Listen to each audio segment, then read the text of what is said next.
নবদ্বীপ হিন্দু স্কুলের মাঠে ঘাস বসেছে। আর আমরা গরমের ছুটির মতনই আমরা ঘোষণা করেছিলাম আগেই যে পুজোর ছুটিতেও আমাদের নবদ্বীপ হিন্দু স্কুলে একাধিক পরিবেশগত বিভিন্ন উন্নয়নের কাজ এবং পরিকাঠামোগত উন্নয়নের কাজ চলবে।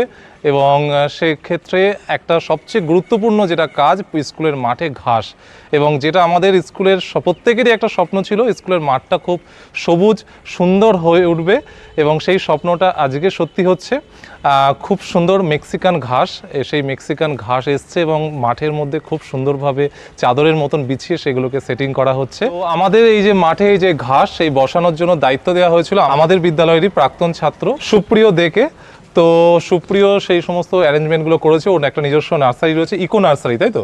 তো ইকো নার্সারির তরফ থেকে এই ঘাসগুলো আসছে। কোথা থেকে আসছে ঘাসগুলো? এটা শিকারপুর থেকে। শিকারপুর থেকে। তো শিকারপুর থেকে এই সমস্ত ঘাসের চাদরগুলো, এগুলো গতকালই কাটা হয়েছিল নাকি? না, এটা আজকে, কালকে ওখানে বৃষ্টি হওয়াতে কালকে ইনস্টল করা হয়নি ওখান থেকে। আচ্ছা আচ্ছা, আজকে সকালবেলায় ওখান থেকে গাড়ি লোড করে এখানে চলে আসে। আচ্ছা, এই ঘাসগুলো যে তৈরি হয় এই মানে পলিথিনের ওপরই, তাই তো? এটা মেন ফার্স্টে ড্রেসিং করে নিয়ে সমান করে নিয়ে জায়গাটার উপর হালকা একটা মাটির লেয়ার দিয়ে তারপর সিডটাকে জার্মিনেট করা হয়। আচ্ছা আচ্ছা, সিডটাকে জার্মিনেট করা হয়, তারপরে এই ঘাসগুলো ওঠে, তারপর সেখান থেকে কেটে রোল করে করে চাদরের মতো করে চলে আসে। বা খুব সুন্দর এই ঘাসগুলো, এবং এগুলো পুরো রিয়েল মেক্সিকান ঘাস, তাই তো?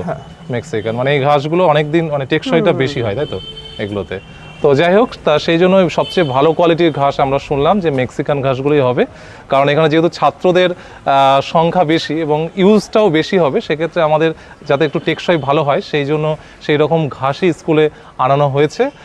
আর এই ঘাসগুলো মোটামুটি এখানে যে পাতা হচ্ছে সেটিং হতে মোটামুটি কতদিন সময় লাগবে? তাও দিন 15 পর থেকে নতুন পাতা ছাড়তে শুরু করবে, তারপর আস্তে আস্তে 1 মাস মোটামুটি একটা। আচ্ছা আচ্ছা, 1 মাস মোটামুটি লাগবে।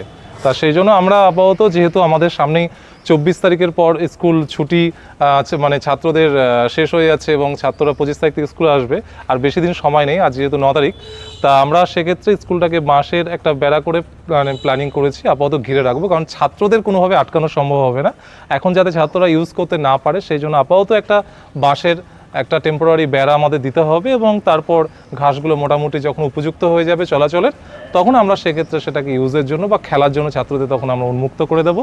তা আপাতত খুব সুন্দরভাবে সেটিং হচ্ছে, এবং এই বিষয়টাও একটা নতুনত্ব, এবং অনেকেই হয়তো জানা নেই, আমারও জানা ছিল না, সবই অনলাইনের মাধ্যমে এবং সুপ্রিয় তরফে আমরা জানতে পেরেছি এই বিষয়টা এত সুন্দর করে, যে আমরা জানতাম আগে ঘাসের বীজ ছড়িয়ে মানে ঘাস তৈরি করতে হয়, তা এরকম ভাবে যে রেডিমেড একদম সবকিছু এখন রেডিমেড হয়ে গেছে, যেমন মশলার গুঁড়ো যেমন এখন আর যেমন বাটা বুটিও হয় না, সমস্ত কিছু রেডিমেড প্যাকেটে পাওয়া যায়, তেমনি এখন ঘাসও এখন রেডিমেড পাওয়া যাচ্ছে, একদম তৈরি ঘাসই এনে চাদরের মতন ছড়িয়ে দেওয়া হচ্ছে, খুব সুন্দর হচ্ছে।